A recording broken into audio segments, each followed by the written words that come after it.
গ্রীষ্মকালে ঠিক দুপুরে দেখেন বাবা এসে খোকন সোনা রোদ্দুরেতে পা ছড়িয়ে বসে।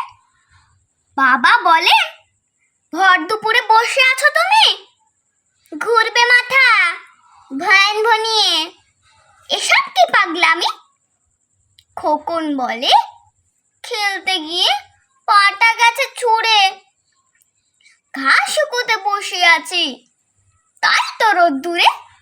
রেগে গিয়ে বাবা বলে, করিস নে মাস্করা, এখন দেখি মাথাটা তোর গোবরেতে ভরা, রোদ্দুরেতে শুকায় না ঘা, বুঝবে সব পরে, ঘা শুকোনোর জন্য তোকে ওষুধ খেতে হবে।